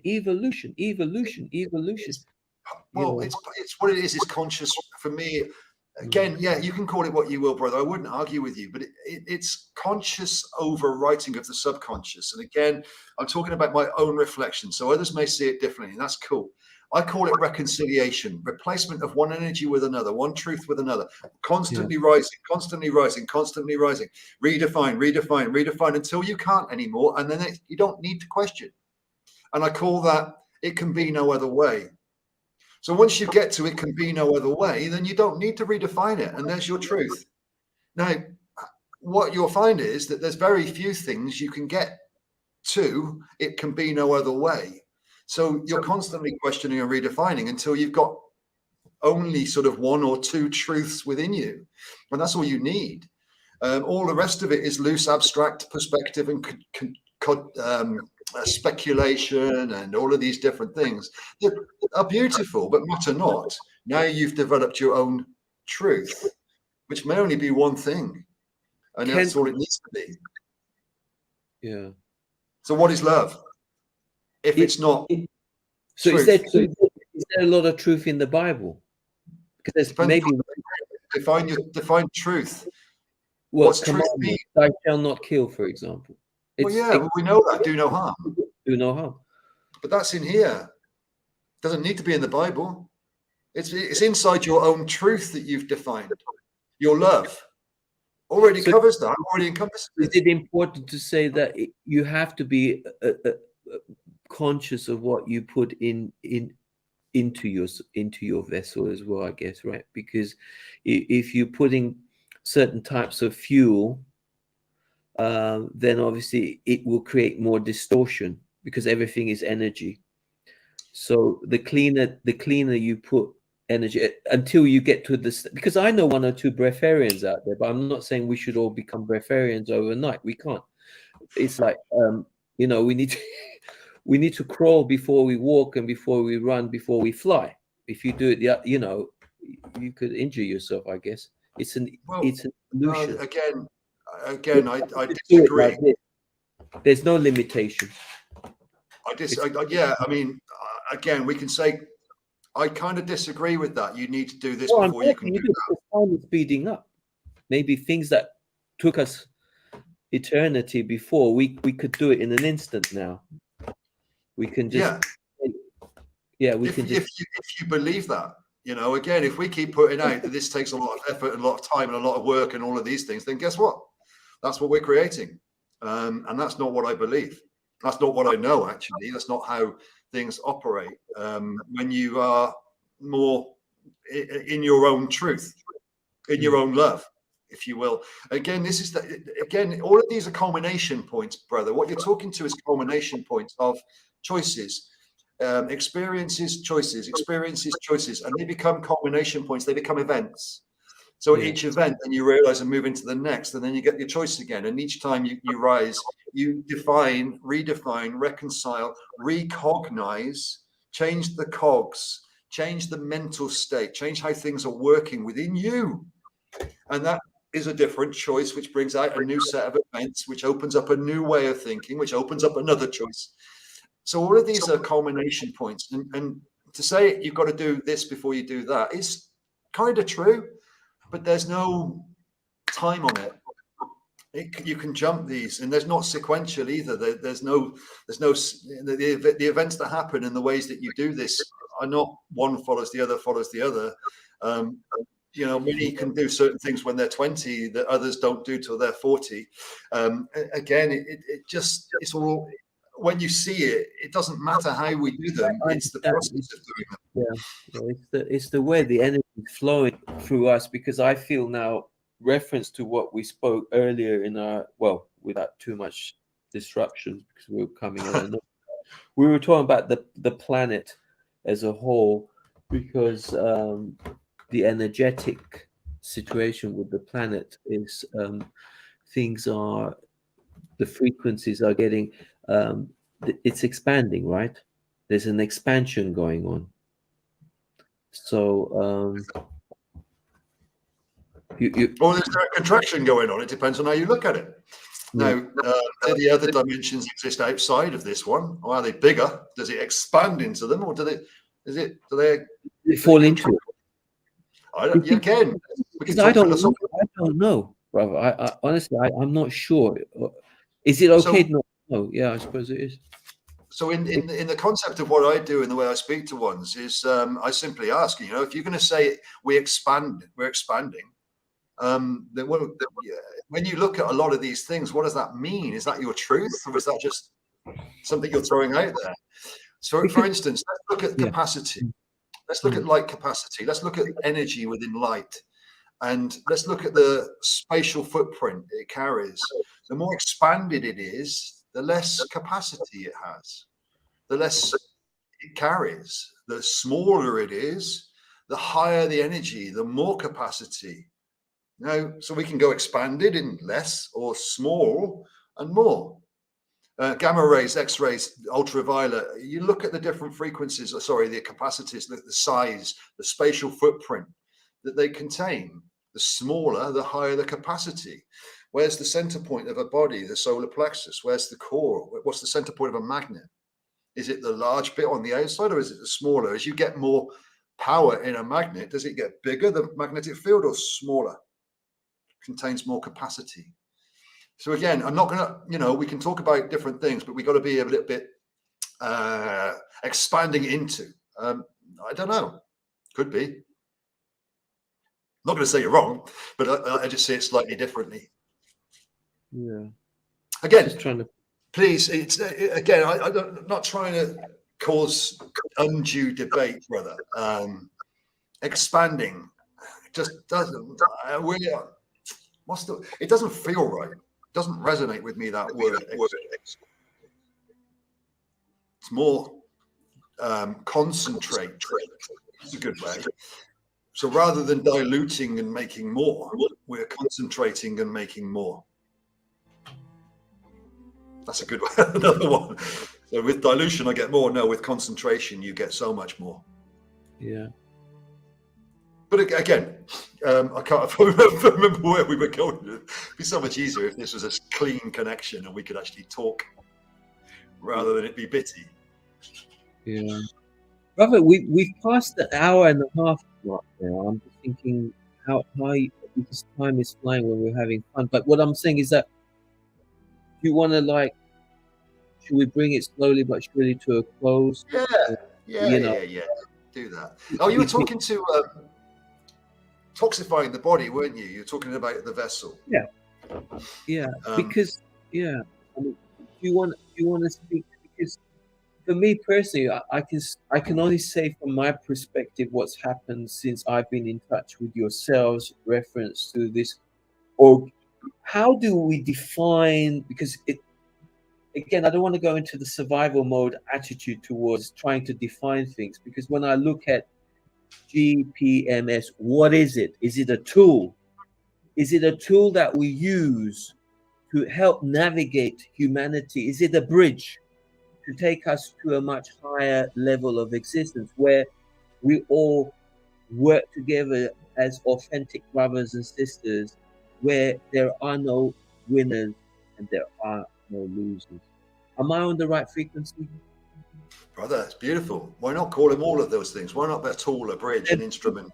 Building on that. Keep on building on that, because that is when we talk about firm foundation, when we talk about gratitude, when we talk, because I must confess, as always, the fact that, I always knew about the word, because words have limitations, but they also carry a frequency. Because how can you differentiate? If I said to you, Brother Lee, I love you, how do you know it's true? Yeah, but you can define that frequency. We can feel that when we open up and balance ourselves. So maybe an observer, that these two people are just talking right now, and we're just throwing things. But if somebody wanted to authentify, is there a brotherhood between Lee and myself? What credential do we need? Do we need to validate our love to anybody? Is it important to validate that there is a love between Barrett and Lee to create a buffer zone or a comfort zone for people? Well, do you think it's important to have role models, brother, on the planet? Do you think mentorship? Do you think leader? When we talk about divine leadership, do you think that is part of the phase 1 and 2?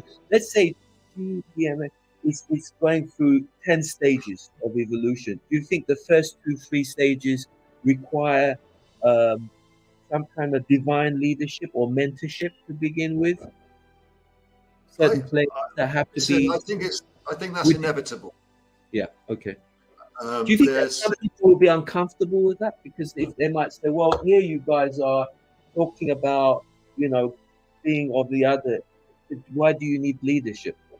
It's not really, because again, words create that stigma, doesn't it? Because of what used to be. Leadership for me isn't telling people what to do, but being the noble walking example primarily. Yes. But people have to take time out. It's no good saying Barrett is a good person or a bad person where you don't have the time to listen to him for 5 minutes. So people got to put some effort into this, right? The thing is with a lot of this, Barrett, is that people will see whatever it is that they need to see from their own perspective to justify or satisfy what it is that they are feeling in that moment. But it's to say most people are angry right now. Well, that's what then they will see from that anger what they wish to see, and it doesn't matter what the truth is to them. They will create their own. It's an overlay to justify their anger. What people do, think, say, and consider from their own perspective is none of my concern, and it's none of yours. We can just simply speak from our truth. I love you too, brother. Now you know that is. We don't need to justify this, and I don't need to prove to anything external to me what or who I am, and nor shall I. It's up to others to recognize what it is that they see and choose themselves. And as they release their own anger and fear, then they will see things differently to what they experienced before. Even though it's the same thing they may have seen before, they won't see it in the same way. Their perspective is nothing to do with me, nothing to do with me, because it can change depending on their own emotional state. And that's down to them ultimately to balance. So we can only be virtuous to ourselves. The I that is speaking with you will always offer you, well, no, or not even offer, will always be its highest truth, and that is love. It can be no other way. And to do it from an unconditional practice. There's what can you give me I haven't already got, brother? I'm infinite, divine, and eternal. What can you give me back that I need to receive from you? When you're in the service to others phase, you've already, there's nothing you need from another.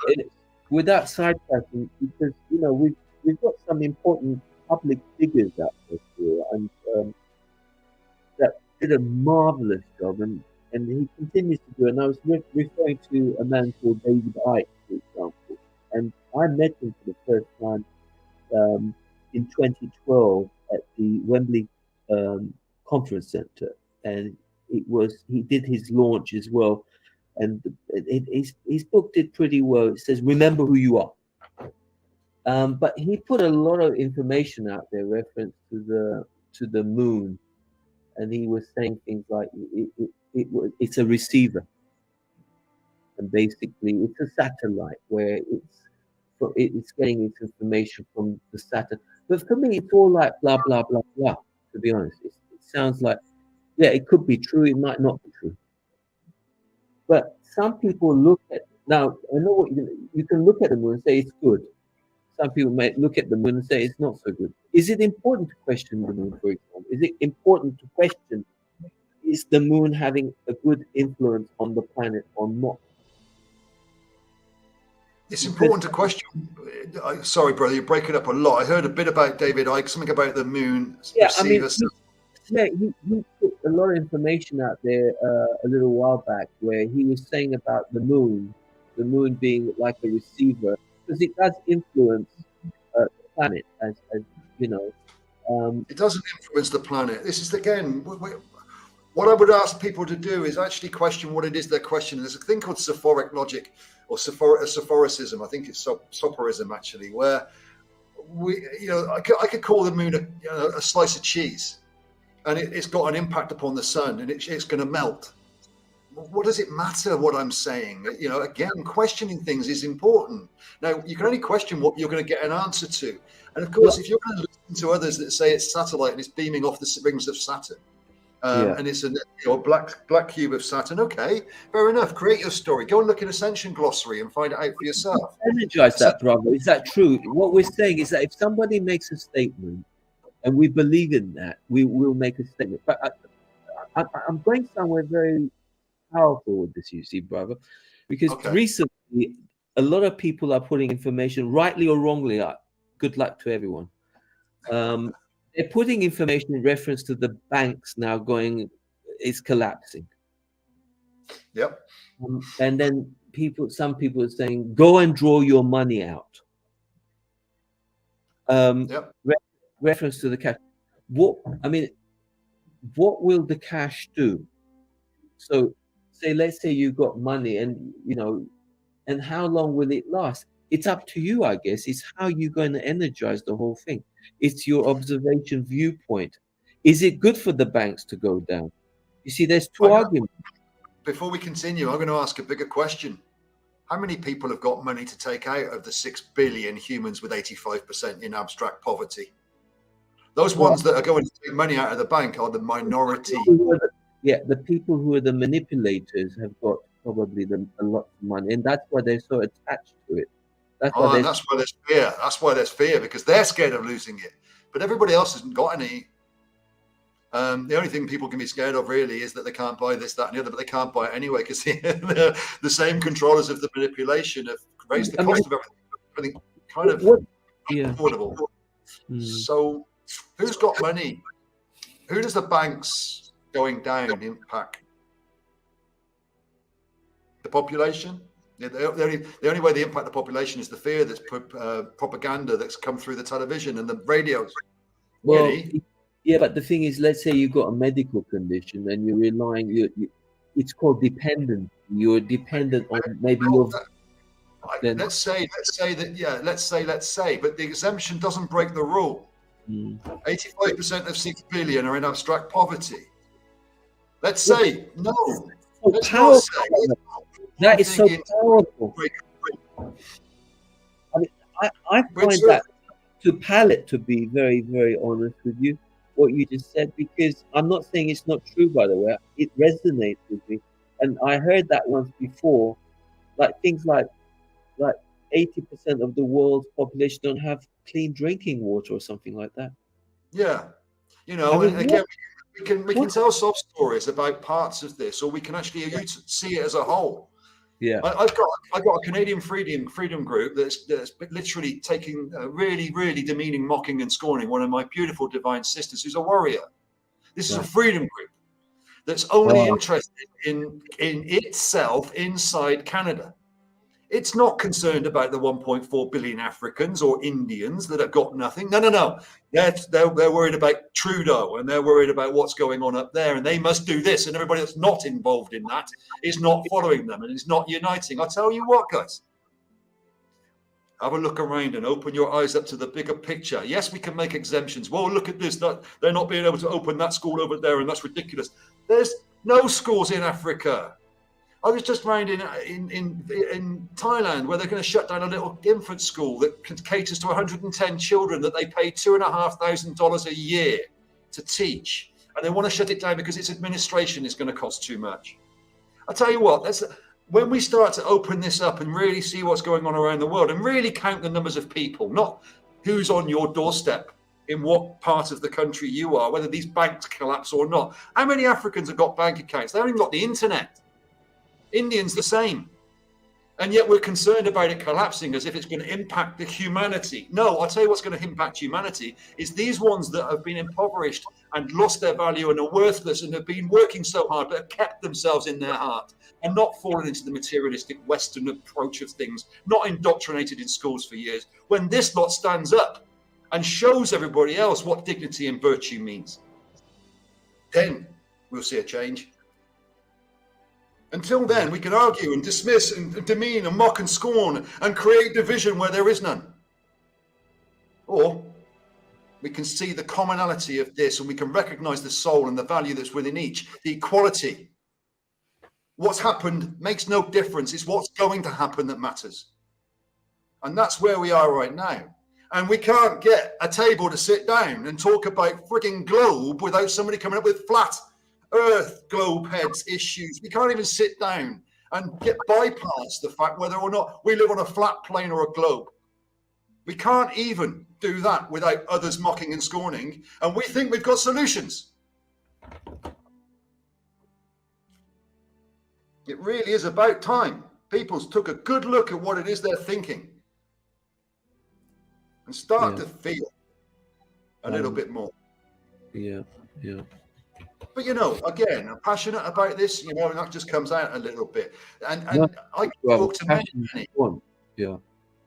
But it's truth. This is what we are experiencing. Trying to get two people to sit down and talk to each other and find a common ground without finding fault or something in the other is almost impossible, it seems. Divinely, it isn't. But in walking that walk, I'm not surprised my brothers and sisters are out there, silent, in solitude, not knowing who or what to talk to, because there is just disharmony. And we are harmonizing this whole plane. This whole balance. Thank you, my lovely brother. Is it fair to say that there was a technology, whether you call it heart mark, whatever names you've got out there, that they were using it? Technology could be a good thing if it's used correctly, but if it was not divinely orchestrated, then obviously it was hurting people. They were, they were dumbing down people. Let's define technology. Yeah. What does it mean? It means technical knowledge. Yes. That's it. That's technical knowledge. Now, I will ask somebody, if they are able to transmute energy and they can take in pain and they can release it into a loving aspect, is that because they have garnered a technical knowledge of how to do that?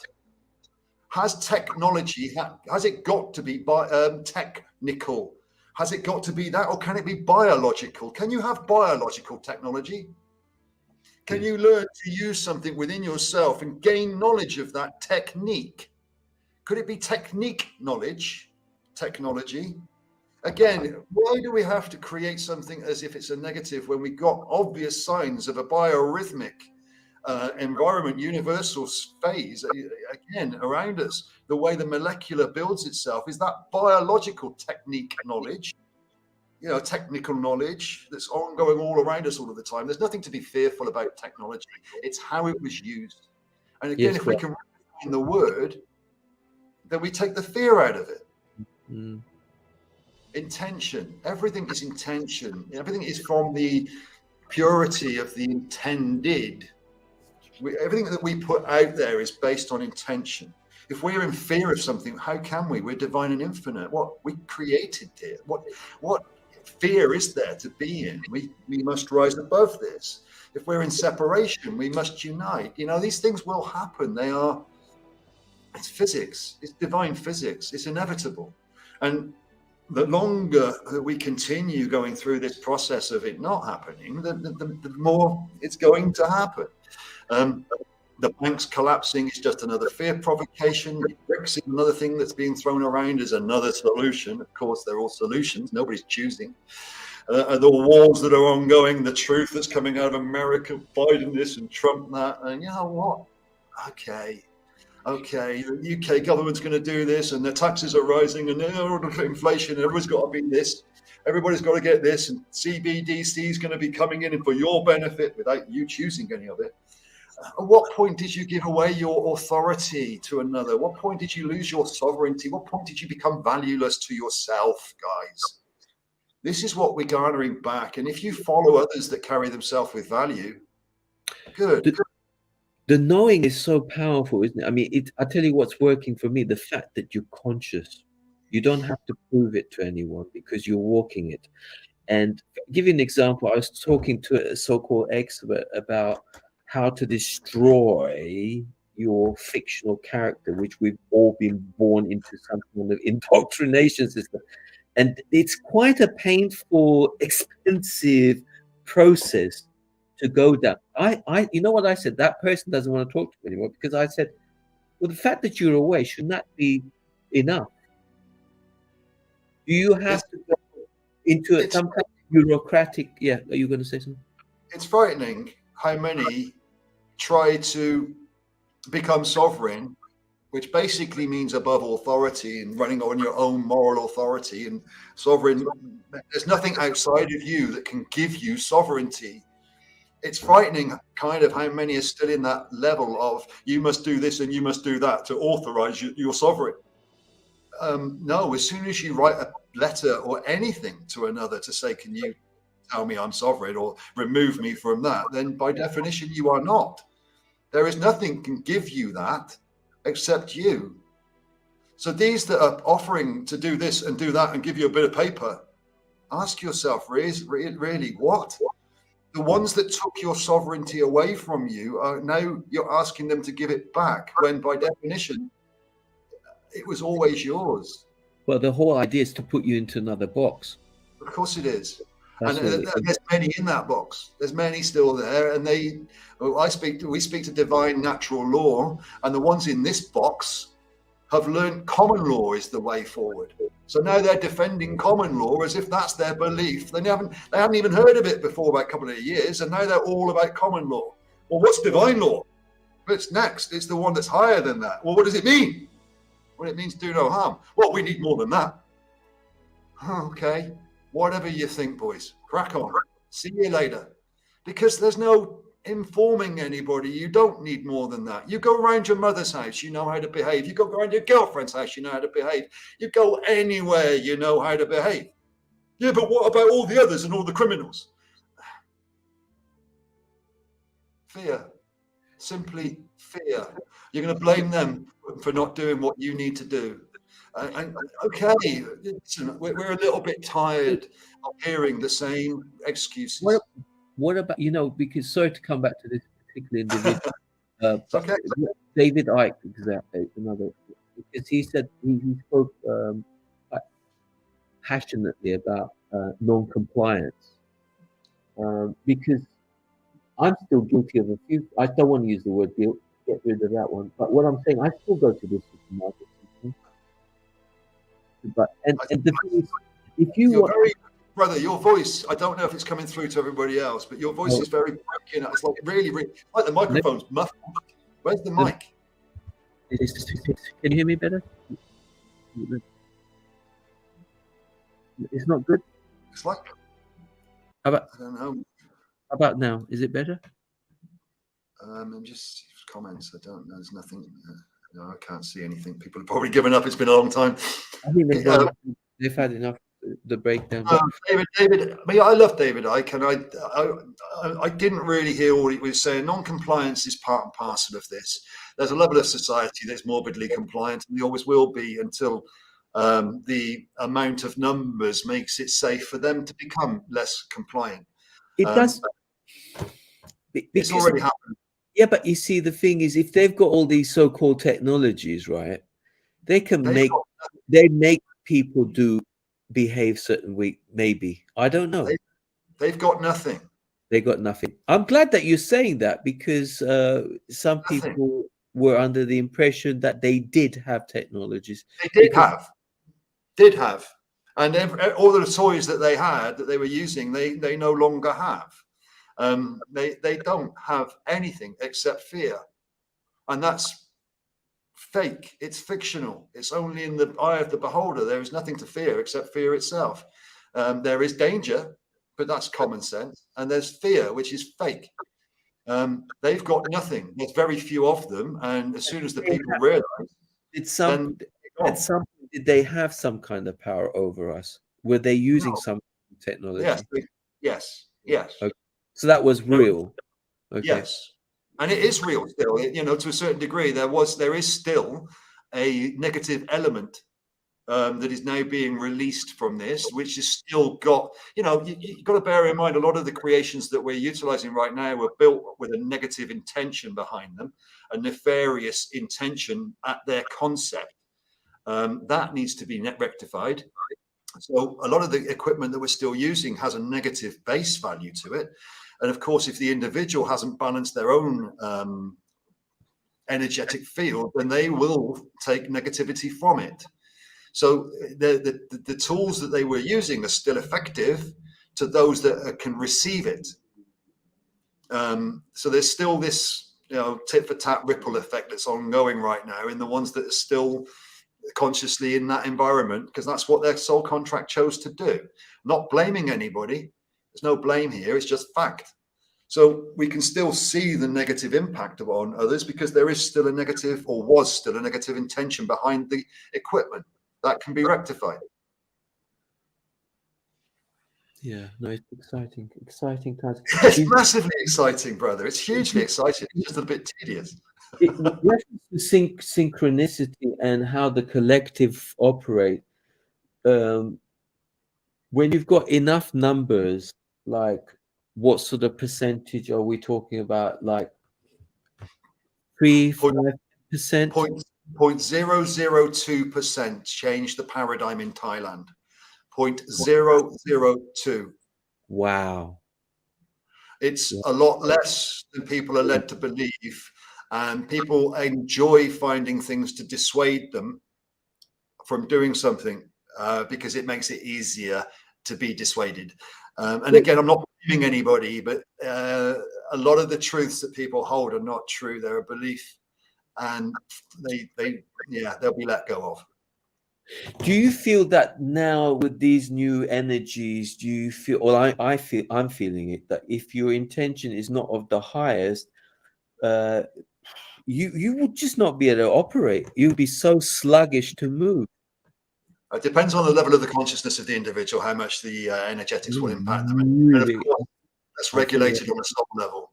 So yeah, if you're a higher frequency one, if you've done a lot of the work, or your role is to be that, and then you falter, let's say, then your energetics are going to be impacted a lot harsher than maybe somebody who's got a different role at this time. Again, I'm just trying to put it into context for everybody. The frequencies that come in will be dependent upon the individual, and what they receive will be relative to their role or their place. So yes, there are days when it's extremely tough, but there's also days when we're utilized, and I certainly recognize this as a transmuter of the energy around, and that could be of a country. So the physical vessel are utilized for a period of time to release that energy from a fear-based narrative that just needs a blow-off valve.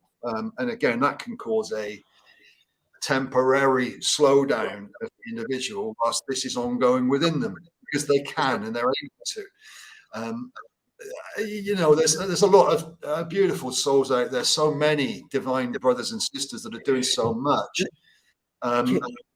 to enable this.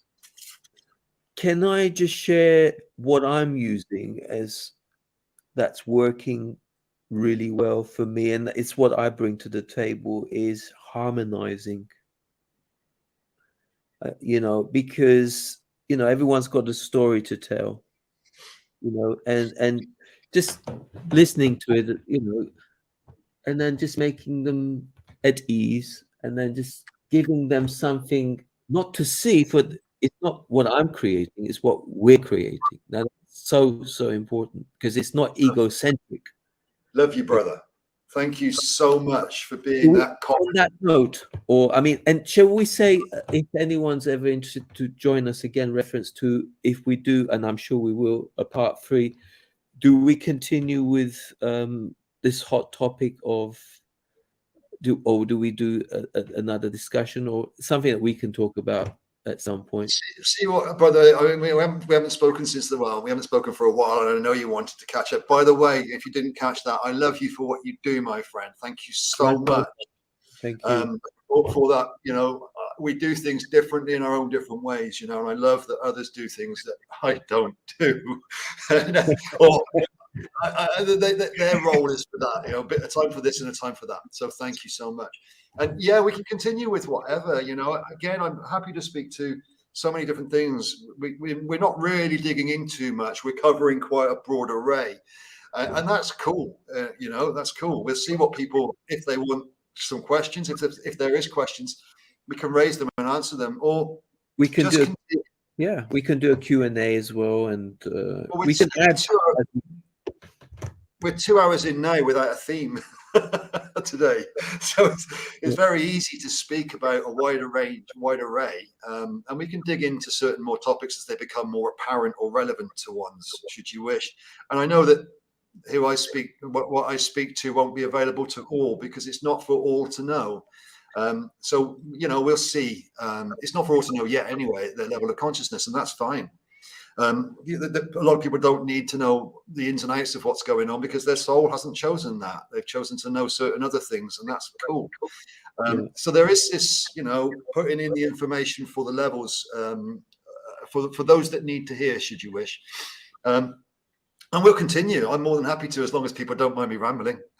Oh, you're not rambling at all, brother. Well, for the viewers to say as well. But thank you very much, Lee. And always a pleasure. Yeah, and we'll reach out at some point and reconnect. Yeah, we'll catch up soon, I'm sure, my friend. Again, things have been a bit strange, and they may be for another week. But all I say to people is keep an eye open, or keep a heart open to the environment that you're in and what you're receiving over the next time. Thank you so much. Much love, brother. Much love. Just press to end.